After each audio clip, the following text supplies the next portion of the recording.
जीवन को भगवत समर्पित करना बहुत कठिन है, बातें बनाना अलग है। जब विपत्ति, संकट, कष्ट, तिरस्कार कोई साथ ना दे, फिर भी तुम्हारा मन धाम और नाम निष्ठा में तब माना जाएगा। हरे जीवन की बाजी लगाई जाती है, प्राणों को समर्पित किया जाता है। अब आपके महल को नहीं छोड़ने वाले सड़ा दो, चाहे कि रोम रोम सड़ जाए, खंड खंड हो जाए तन अंग अंग सब टूट। बॉर्डर में खड़े देश के लिए गोली खाने के लिए और खाते हैं भारत पर शहीद हुए। तुम देशभक्ति के में अपने प्राणों को बलिहार करने वालों को उदाहरण में देखो। तुम भगवत भक्त है, शरीर पोसी, शरीर को दुलार करते हो। आग में जलेगा, सड़ेगा, किसी काम में आने वाला नहीं शरीर। ये दुल्हन दुल्हा कोई नहीं बचा पाएगा। शरीर को नाश को प्राप्त होता है, ये समझे में नहीं आ रहा है। वही संसार प्रिय लग रहा है। भगवत प्राप्ति ऐसे है, कुछ लेना न देना मगन रहना। गुरु केवटिया से मिले रहना, कुछ लेना न देना मगन रहना। अब जो ही कहां करें हम सोई आया, इसलिए चलेंगे दासी।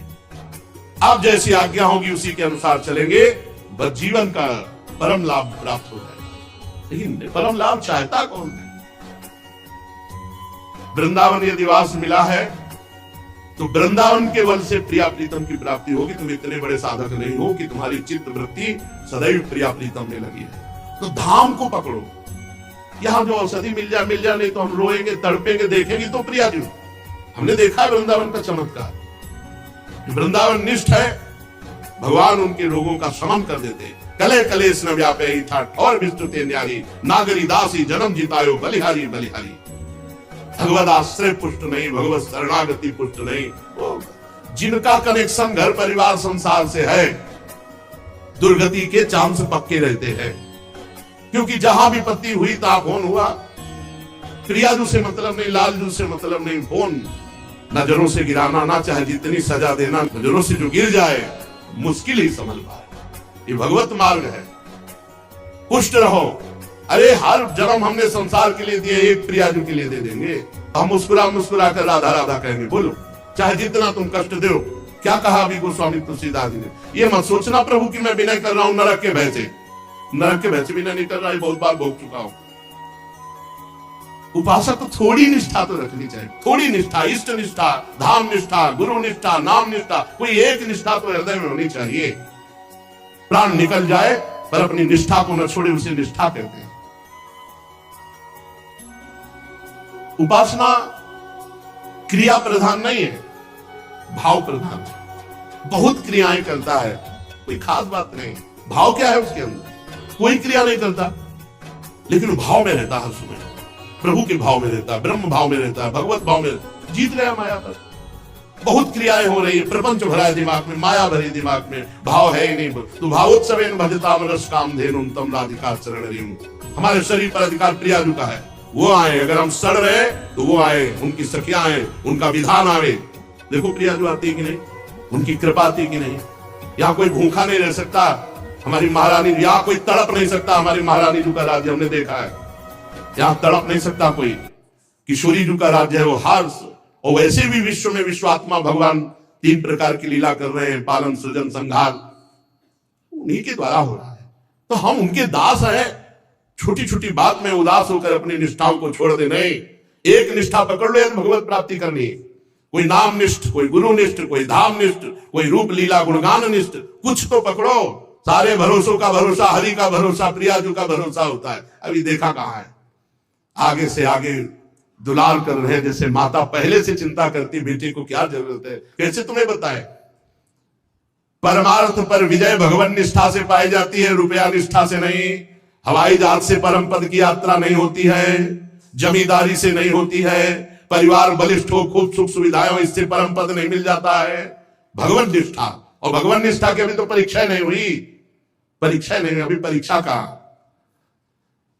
जब तक जीना है तब तक कष्ट से जीना है। 1 मिनट कष्ट से अलग नहीं, 1 मिनट। अरे तुम्हें बुखार आएगा, कोई रोग आएगा, 10-20 दिन बाद तो ठीक हो जाओगे। यहां जब तक जीना है, श्वास जब तक घसीटना है, हर मिनट कष्ट, पूरे शरीर में कष्ट। शिकायत है क्या प्रियाजू से? नहीं, तुम्हारी जय हो। अगर मेव में बोल रहे हैं क्या? दहाड़ रहे, दहाड़ते, यहां दहाड़ रहे, यहां सुना रहे, वहां भी सुनाएंगे। देखो माई सुंदरता किसी में, वहां भी सुनाएंगे। यहां दहाड़ रहे, वहां भी दहाड़ेंगे, यहां नाच रहे, वहां भी नाचेंगे, यहां जय जयकार कर रहे हैं, वहां भी जय जयकार, यहां और वहां कोई भेद थोड़ी है। मरने से डर लगता है ना, वृंदावन में बैठ के कह रहे हैं मरने का ऐसा आनंद है कि वो कब घड़ी आएगी जिस घड़ी में इस नाशवान शरीर से विदा होंगे और अपनी महारानी जी की प्रगट सेवा में पहुंच जाएंगे। ये जीवन छूटना ही है यार, नष्ट ही होना है। अब इसमें अगर भगवत प्राप्ति नहीं हुई, इतना बड़ा संयोग मिलकर के ध्रुवदास जी कहते हैं बार बार तो बनत नहीं या संजोग अनु मानुष तन वृंदा विपिन रसकन संग विविरू। बार बार नहीं बनता ऐसा संयोग जैसा बन गया वृंदावन धाम मनुष्य शरीर रसिकों का संग। अरे अब तो हम जीत गए, नागरी दासी जन्म जीतायो बलिहारी बलिहारी, अब क्या चिंता करनी। लेकिन ये जो संसारासक्त जीव हैं, थोड़ी तो निष्ठा दिखाओ, थोड़ी तो निष्ठा दिखाओ, इष्ट निष्ठा गुरु निष्ठा थोड़ी तो। इसके बाद चमत्कार देखो, ऐसी ऐसी परिस्थिति देखी कि केवल एक ही उपाय के डॉक्टर के पास जाना ही पड़ेगा। वो डॉक्टर यहां नहीं है, क्षेत्र में नहीं है, ना वो औषधि है ना डॉक्टर है, ना वो जाना पड़ेगा आपको दिल्ली बंबई भोपाल। साधक ने कहा नहीं मर जाऊंगा नहीं जाऊंगा, परिवार कहे नहीं तुम्हारा अधिकार नहीं, अपने आप ठीक हो गया, अपने आप ठीक हो सेवा में लगे। अगर निष्ठा नहीं है तो फिर क्या है, क्या है। अभी परसों एक आए थे, उन्होंने कहा कि उन्होंने तो बहुत डायलिसिस किया, अभी हमारे यहाँ पेशेंट है, बहुत पेशेंट है, आप भी डायलिसिस के हैं, आप ये सब कैसे कर रहे हैं। तो हम कहा शरीरधारी मनुष्य थोड़ी है, शरीरधारी अब मनुष्य नहीं है, हम प्रियाजू के दासी है। तुम्हारे नेत्र हो तो देख लो, शरीर की खराब है बनी रहे, शरीर का डायलिसिस होता बना रहे। हमारा माइंड भी वही है, हमारा स्वरूप भी वही है। ये मिला था छूट जाएगा, बीच में मिला बीच में छूट जाएगा, न पहले था न बाद में रहेगा। इसका कोई महत्व है, जिनको महत्व है वो लिए पड़े हैं। बहुत सावधान, इस केवल निष्ठा से भगवत प्राप्ति होती है। हमारी बात मान लो, केवल निष्ठा से। मरने के लिए छोड़ दिया अपने आप को वृंदावन में, कुछ नहीं, ये उनका हिसाब किताब है, वो देखे, उनके लिए है। अगर वो कहते हैं तो चलो हम दरवाजे पे खड़े, अगर वो कहते नहीं है हम अपने इष्ट के भरोसे रहे। मस्ती, अरे जितने दिन जियो ताल ठोक के जियो, मस्त जियो। अविनाशी के बच्चा हो यार, ये प्रवचन नहीं छाती की बात कह रहे हैं। उठो तुम सच्चिदानंद भगवान के अंश हो, गरजो, नाम जप करो, सिंहवत रहो, और जब जाओ तो मुस्कुराते हुए हरि के पास जाओ। तुम्हारे हैं, तुम्हारे बच्चे हैं, तुम्हारे अंश हैं। अगर तुम बहुत गलत हो तो यार तुम्हारे रचे हुए खेल में तुम ना चाहो तो कौन पार हो सकता है। अगर हमसे त्रुटि हुई तो तुम्हारे ही खेल में तो हुई। तुम्हारी मायावादी पसारी बिचे तो सुन मुनि मोहे काकी कोड़, कहे हरदास तुम्हारे हम जीते तो न तोड़। मस्त, बहुत कभी मन आया थोड़ी देर घिघिया भी लिए, कभी आए तो दहाड़े भी उन्हीं के हैं। ये शरीर को लेकर रोना, शरीर के भोगों को लेकर हर समय घिघियाते रहना। थोड़ा तो उठो सत्संग सुनने वालों, कम से कम जिनको सत्संग नहीं मिल रहा है उनकी तो बात जाने दो, तुम्हें रोज सत्संग मिल रहा है, तुम्हें तो सिंहवत होना चाहिए, थोड़ा लड़ने की ताकत होनी चाहिए। बहानेबाजी मन की, इंद्रियों की नहीं। चलते हैं एक बीमार को स्वस्थ करने के लिए श्रीमद् भागवत महापुराण में। अहंकार का बीमार गजेंद्र, जब ग्राह रूपी रोग ने पकड़ा, पूरा उपाय कर लिया, 1000 वर्ष तक उपाय ही उपाय, हाथी हाथिनिया सब प्रयास किए, अपना बल लगा लिया। विधाता की मानो फांसी, ग्राह ने पैर नहीं छोड़ा, 1000 वर्ष तक खींचातानी चलती रही। हाथी थल में बलवान होता है और ग्राह जल में बलवान होता है। यहां तक घसीट ले गया, हार चुका, शिथिल हो गया गजेंद्र। अहंकार का रोग उतरा। ये बहुत विचित्र होता है। हम तुम तो मां के गर्भ से पैदा हुए हैं, द्रौपदी जी यज्ञ कुंड से पैदा हुई है, दिव्य हैं। लेकिन महल में जब केस पकड़ के दुशासन ने घसीटा तो द्रौपदी जी को यह बल था कि 5 पांडव, भीष्म जैसे धर्मात्मा, बल रहता है, कोई है, अपना कोई है। आखिरी में जब देखा द्रौपदी जी ने पूरा इतना सब होने के बाद कि कोई मेरा नहीं, तब पुकारा। 1000 वर्ष गजेंद्र के बीतते नहीं, मिनट में हरि बचा लेते। लेकिन ये अहंकार का रोग, ये अहमता ममता ये नष्ट नहीं होती। अहम मम, मेरा कोई है, मैं कुछ कर सकता हूं, अहम मम ये भगवान से जुड़ने नहीं देता। एक अहमता ममता ये जग में है दुख जाई, ये जब श्री जी की ओर लगे तो होत परम सुखदाई। बड़े ये दलित दुर है, अहमता ममता भगवान से विमुख करती रहती है। जब गजेंद्र ने देखा कि अब एक झटके में मैं डूब जाऊंगा, तो उसको पूर्व जन्म में जो स्तोत्र जब करता था उसकी याद आ गई। उसने विचार किया कि अगर बचा सकते हैं तो केवल हरि बचा सकते हैं। ओम नमो भगवते तस्मै यत् एतच्चिदात्मकं पुरुषायादि बीजाय परेशायाभि धीमहि यस्मिन्निदं यतश्चेदं येनेदं याइदं स्वयं योऽस्मात् परस्मात् परस्तं प्रपद्ये स्वयं भुवम्। जो जगत के मूल कारण है, सबके हृदय में पुरुष रूप से विराजमान है, समस्त जगत के एकमात्र स्वामी हैं, जिसके कारण संसार में चेतना का विस्तार हो रहा है, उनमें प्रणव स्वरूप ओंकार स्वरूप भगवान को नमस्कार करता हूं, प्रेम से उनका स्मरण करता हूं। ये संसार यस्मिन् निदम यतश्चेदम येनेदम या इदम स्वयं, आहा स्वयं भगवान ये संसार बने हुए है, स्वयं भगवान, बस यही बात समझिए। भगवान में स्थित है, भगवान ही व्याप्त है, भगवान ही संसार रूप बने हुए हैं। ये सब होने पर भी इस माया से सर्वथा परे हैं। स्वयं प्रकाश, स्वयं सिद्ध, ऐसे सतात्मक भगवान श्री हरि की मैं शरण लेता हूं। या स्वात्मनीदम निजमाययार्पितम क्वचित विभातम क्वच तत्तिरोहितम अविद्ध साक्षुभयम तदीक्षते सा आत्ममूलोवतुमाम परात्परः। ये विश्व प्रपंच उन्हीं की माया से उनमें अध्यस्त है। ये कभी प्रतीत होता है और प्रलय हो जाने पर ही कभी प्रतीत नहीं होता, परंतु वो एक रस रहते हैं। सृष्टि रहने पर भी और सृष्टि का प्रलय हो जाने पर भी वो इसके साक्षी हैं, वो दोनों को देखते रहते हैं, सबके मूल हैं और अपने भी मूल वही है, उनका कोई दूसरा मूल नहीं है। वे समस्त कार्य और कारणों से अतीत प्रभु मेरी रक्षा करें। प्रलय के समय लोकपाल और इन सब के कारण संपूर्ण रूप से नष्ट हो जाते हैं। उस समय केवल अत्यंत घना गहरा अंधकार रहता है, परंतु अनंत परमात्मा उससे सर्वथा परे विराजमान रहते हैं। वे ही प्रभु मेरी रक्षा करें। भगवान की लीलाओं का रहस्य जानना बहुत कठिन है। वे नट की भांति अनेकों वेश धारण करते हैं। भगवान के स्वरूप को ना तो देवता जानते, ना ऋषि जानते, फिर दूसरा प्राणी कौन जान सकता है। जो वहां तक जा सके और उसका वर्णन कर सके, ऐसी किसी की सामर्थ्य नहीं। ऐसे मेरे प्रभु मेरी रक्षा करें। जिनके परम मंगलमय स्वरूप का दर्शन करने के लिए महात्मागण संसार की समस्त आसक्तियों का परित्याग कर देते हैं और एकांत में अखंड भाव से ब्रह्मचर्य आदि अलौकिक व्रतों का पालन करते हुए अपने आत्मा को सबके हृदय में विराजमान देखकर स्वाभाविक ही सबकी भलाई करते हैं। वे मुनियों के सर्वस्व भगवान मेरे सहायक है, मेरी गति है। न उनके जन्म है, न कर्म है, न नाम है, न रूप है, फिर भी उनके विविध नाम है, विविध रूप है, विविध जन्म है, विविध कर्म है। विश्व की सृष्टि और संहार करने के लिए समय समय पर वो अपनी माया को स्वीकार करते हैं।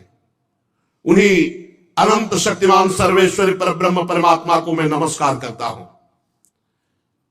वो अरूप हैं, उनके कोई रूप नहीं, और वो बहुरूप हैं, उनके बहुत से रूप हैं। वो अकर्म है, वो कोई कर्म नहीं करते और सर्व कर्म उन्हीं से होते हैं और उनके कर्म बड़े अत्यंत आश्चर्य में होते हैं। ऐसे सर्वाश्चर्य में भगवान की मैं शरण में हूं, मैं उनको नमस्कार करता हूं। स्वयं प्रकाश, सबके साक्षी परमात्मा को मैं नमस्कार करता हूं। मन वाणी चित्त से अत्यंत दूर उन भगवान को मैं नमस्कार करता हूं। विवेकी पुरुष कर्म संन्यास अथवा कर्म समर्पण के द्वारा अपने अंतःकरण को शुद्ध करके जिन्हें प्राप्त करते हैं, स्वयं तो नित्य मुक्त परमानंद ज्ञान स्वरूप हो जाते हैं, वो दूसरों को भी भगवत प्राप्ति करा देते हैं। ऐसे भगवान श्री हरि को मैं नमस्कार करता हूं। भगवान सतोगुण, रजोगुण, तमोगुण, इन 3 गुणों के धर्म को स्वीकार करके शांत, घोर और मूल अवस्था भी धारण करते हैं और वो तीनों गुणों से परे भी रहते हैं। ऐसे भगवान को मैं नमस्कार करता हूं, बार बार नमस्कार करता हूं। हे प्रभु, आप सबके स्वामी हैं, समस्त क्षेत्रों के एकमात्र ज्ञाता, सर्वसाक्षी हैं। हे सर्वसाक्षी प्रभु, मैं नमस्कार करता हूं। आप स्वयं ही अपने कारण हैं, पुरुष और मूल प्रकृति रूप में भी आप ही हैं। आपको बारंबार नमस्कार है। आप समस्त इंद्रिय और उनके विषयों के दृष्टा हैं, समस्त प्रतीतियों के आधार हैं। अहंकार आदि छाया रूप असत वस्तुओं के द्वारा आपका ही अस्तित्व प्रकट होता है। प्रभु, समस्त वस्तुओं के रूप में आप भास रहे। गजब है, सब भगवान बने हुए, समस्त वस्तुओं के रूप में आप हैं। मैं आपको नमस्कार करता हूं। आप सबके मूल कारण हैं, आपका कोई कारण नहीं, तथा कारण ना होने पर भी आप में विकार या परिणाम नहीं होता, इसलिए आप अनोखे हैं। आपको मेरा बार बार नमस्कार है। जैसे समस्त नदी झरने कहीं भी हो, वो सब समुद्र से ही निकले, समुद्र में ही जाएंगे। समुद्र से सूर्य रश्मियां जल खींचती है, वर्षा करती है, उसी से तालाब, झरने, झील, नदियां और सबका पानी फिर वहीं पहुंच जाता है। वैसे ही आप समस्त वेद शास्त्रों के परम तात्पर्य हैं। आप मोक्ष स्वरूप हैं। संत जन आपकी शरण ग्रहण करते हैं, भगवान आपको नमस्कार है।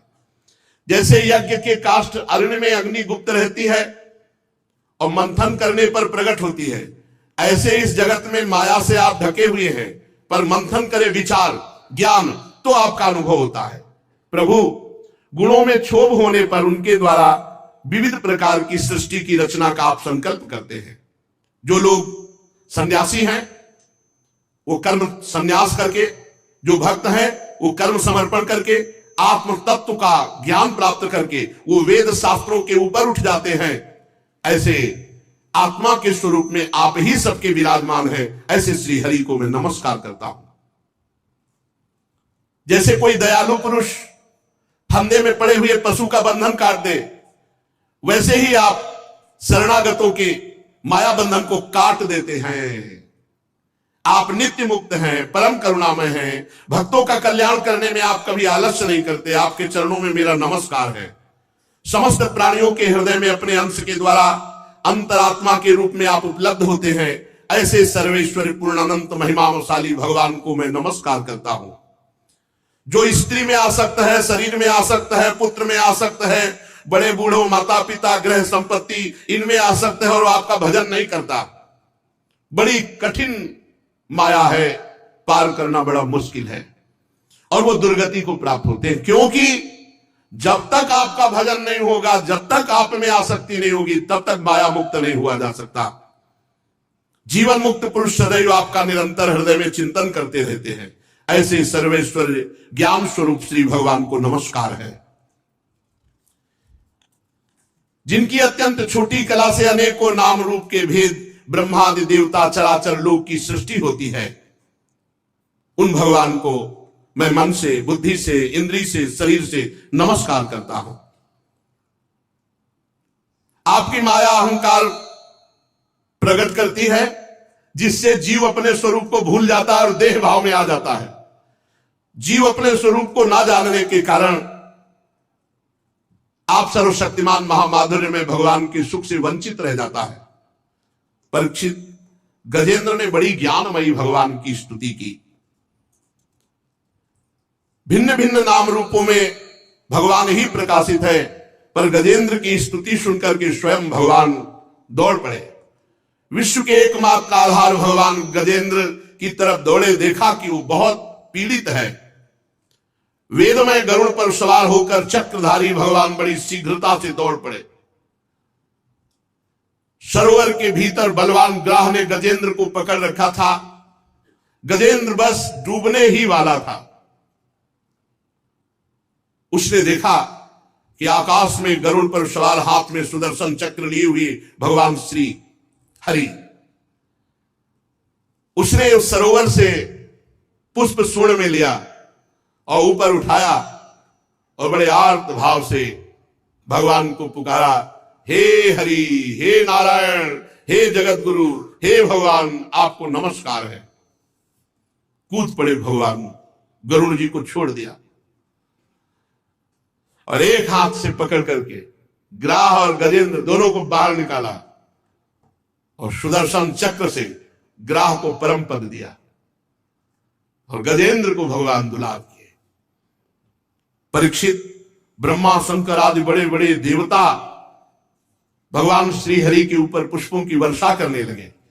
सुदर्शन चक्र के स्पर्श से ग्राह को वो गति मिली जो बड़े बड़े ऋषि मुनि तपस्या करके चाह कर। ग्राह तुरंत आश्चर्य में दिव्य शरीर धारण किया।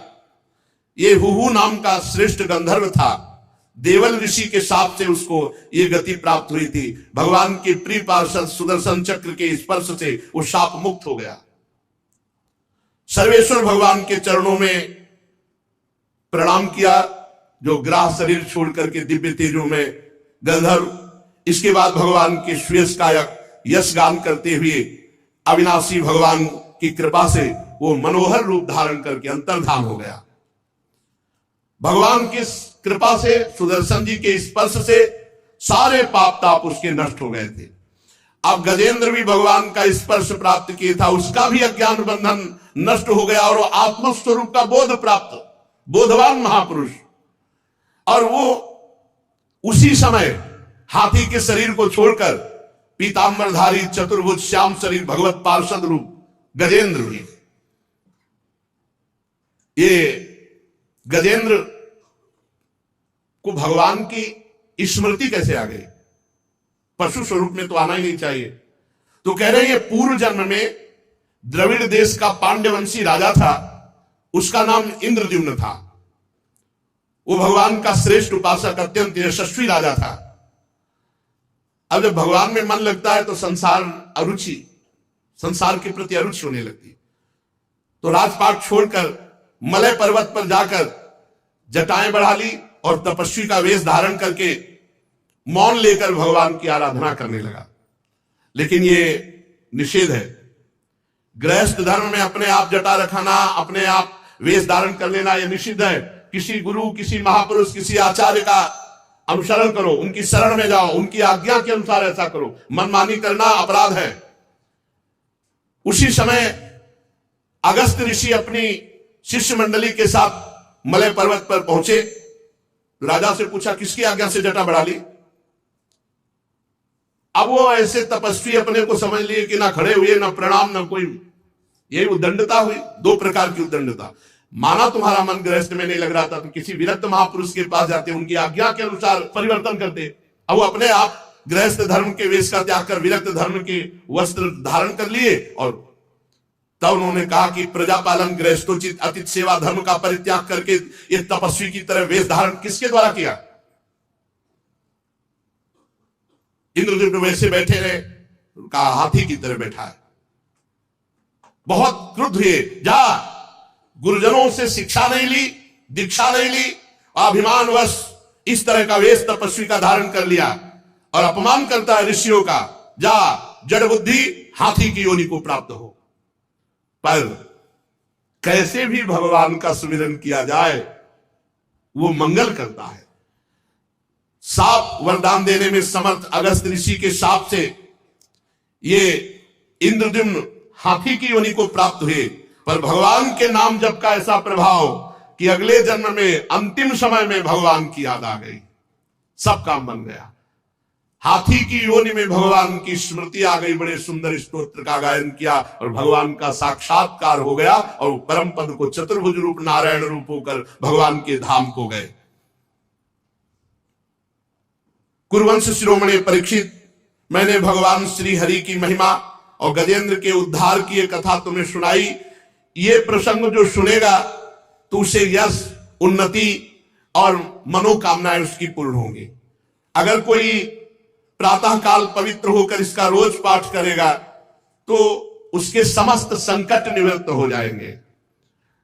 जो प्रातः काल इंद्रिय निग्रह पूर्वक एकाग्रचित से भगवान श्री हरि, गजेंद्र, सरोवर, पर्वत त्रिकूट पर्वत और कंदरा और यहां की जो लीलाएं वृक्ष आदि इनका स्मरण करेगा वो मेरे परम धाम को प्राप्त होगा। बड़ा मंगलमय प्रसंग है।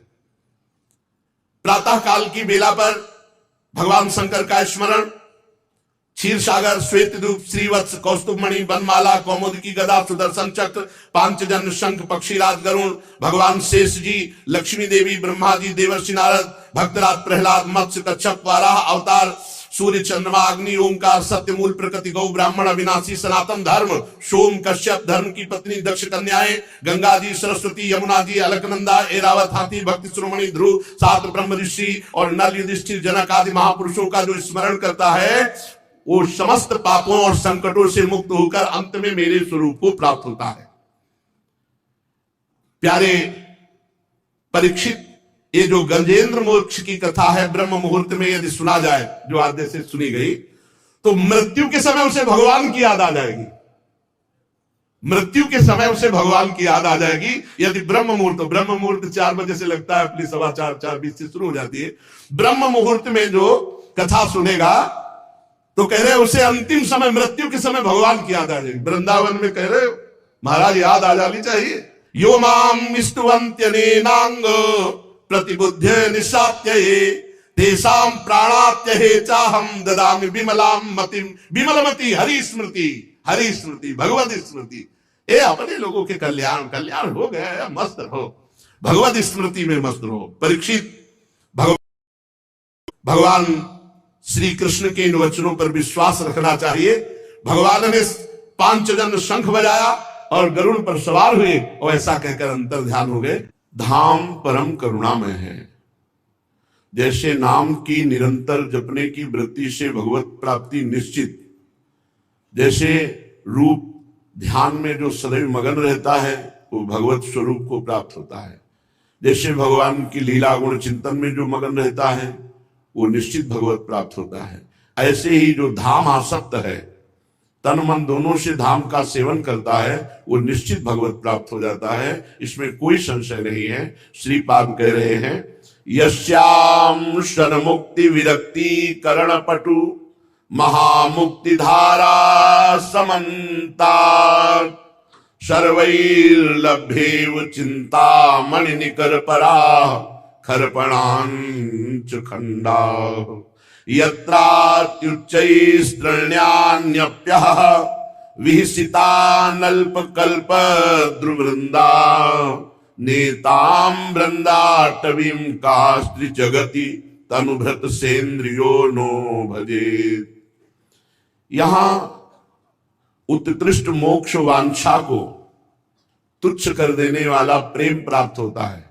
मोक्ष तो यहां कोई पूछता ही नहीं है, यहां मोक्षाभिलाषी कोई नहीं है। जो पे वृंदावन रस भावे, अगर वृंदावन रस हृदय में स्पर्श कर गया तो भी और कोई महिमा मोक्ष की, ऐश्वर्य की, यश कीर्ति ये नहीं रह जाती। तो कत स्वार्थ परमार्थ लग मन ही मूढ़ दौरावे, जो पे वृंदावन रस पा। यदि वृंदावन रस मिल जाए, वृंदावन रस में चित्त जुड़ जाए तो फिर स्वार्थ परमार्थ सब विस्मृत हो जाता है। तो कह रहे हैं यस्याम सन्मुक्ति विरक्तिकरण, जहां ऐसा वास और लीला गायन चिंतन से प्रेम प्रकट होता है कि मोक्ष से भी वैराग्य हो जाता है। वैराग्य मुक्ति से तो आसक्त होता है, लेकिन प्रेमी मोक्ष वैरागी भी होता है। वो मोक्ष का भी त्यागी होता है, मोक्ष सन्यासी होता है। सन्यासी मोक्षाकांक्षी होता है, लेकिन प्रेमी मोक्ष सन्यासी होता है। वैरागी मोक्षाभिलाषी होता है, पर प्रेमी मोक्ष वैरागी होता है। वो मोक्ष की भी चाह नहीं करता है। ऐसा प्रेम वृंदावन प्रकाशित करता है। और भोग, यहां तो महाभोग है प्रेम का। जिसके हृदय में प्रेम का स्फुरण हो गया उसको ये नारकी भोग आकर्षण कर सकते हैं? नहीं, खिलवाड़ है, केवल आकर्षण नहीं हो सकता। या तो प्रेम नहीं है तो भोगाकर्षण है, और नहीं तो प्रेम है तो भोगाकर्षण नहीं। जैसे सूर्य उदय हुआ, अंधकार नहीं गया तो वो सूर्य नहीं, वो भ्रम है। सूर्य उदय होने के पहले ही अंधकार चला जाता है। ऐसे ही प्रेम उदय हुआ और भोग विलासिता नहीं गई तो भ्रम है अभी प्रेम जागृत नहीं हुआ। क्योंकि प्रेम जागृत होते ही जैसे सूर्य के प्रकट होने के पहले अंधकार नष्ट हो जाता है, ऐसे प्रेम के प्रकाशित होने के पहले ही काम आदि दोष नष्ट हो जाते हैं। प्रेम निर्मल भास्कर है, उसके उदय होते ही काम रूपी तम अंधकार का नाश हो जाता है। श्रीपाद कह रहे हैं यहां ऐश्वर्य वैभव तो बहुत छोटी बात है, यहां कह रहे सर्वेर लभ्येव चिंतामणि निकर परा खरपरा नांच खंडाहा। जब भगवत प्रेम प्राप्त होता है तो पारसमणि चिंतामणि ये सब पत्थर के टुकड़े के समान जान पड़ते। क्या करेंगे सोना चांदी रुपया पैसा, क्योंकि भोगों में रुचि नहीं रह गई। प्रिया प्रीतम के प्राप्ति या प्रेम स्फुरित हो जाने की तो बात जाने दो, प्रिया प्रीतम की प्रेम प्राप्ति की लगन लगने में सब अच्छा नहीं लगता। नहीं खान पान ते भावे है, नहीं कोमल वसन सुहावे है, सब विषय लगे ते खारा है, हरियासिक का मग न्यारा है। ब्रह्मादिक के भोग सब विष सम लागत ताही, नारायण ब्रजचंद की लगन लगी है जाई। ब्रजचंद जुगल सरकार प्राप्ति के लिए, उनके प्रेम के लिए हमारे हृदय में व्याकुलता आ गई तो ब्रह्मादिक के भोग भी सब विष के समान लगने लगते हैं। मर्द लोग भोगों की तो बात जाने दो। इसलिए कह रहे हैं आज चिंतामणि आदि जितनी भी दिव्य मणियां हैं सब कंकड़ पत्थर के समान लगती हैं, जिसके हृदय में भगवत प्रेम जागृत हो जाता है। और ये भगवत प्रेम वृंदावन प्रकाशित करता है। यत्रात्युच्चैः तृणान्यः विहिशितानल्प कल्प ध्रुव वृंदा। अगर वृंदावन के तिनके की भी आराधना हो जाए, संत महात्मा वृक्ष भगवत स्वरूपों की तो बात जाने दो, एक तिनके की भी कृपा प्राप्त हो जाए तो करोड़ों कल्प वृक्षों की महिमा लघु कर देने वाला फल प्रकाशित करता है यहां का एक तिनका। ऐसे श्री वृंदावन धाम में मनुष्य शरीर प्राप्त करके, इंद्रियां प्राप्त करके कौन जीव है जो भगवत विमुख भोगों को भोगना चाहेगा। अरे नेत्र है तो प्रियालाल के रूप को देखो, घ्राणेन्द्रिय है तो प्रियालाल के श्री अंगों में चढ़ी हुई तुलसी जी पुष्प इत्र आदि की सुगंध लीजिए। रसेंद्रिय है तो प्रियालाल को भोग लगा हुआ प्रसाद पाइए। शरीर है तो प्रियालाल की सेवा में, समाज सेवा में, माता पिता परिवार की सेवा को भगवत स्वरूप मानकर करके वो प्रभु के चरणों में समर्पित कर दो तो ये जीवन सार्थक हो जाएगा।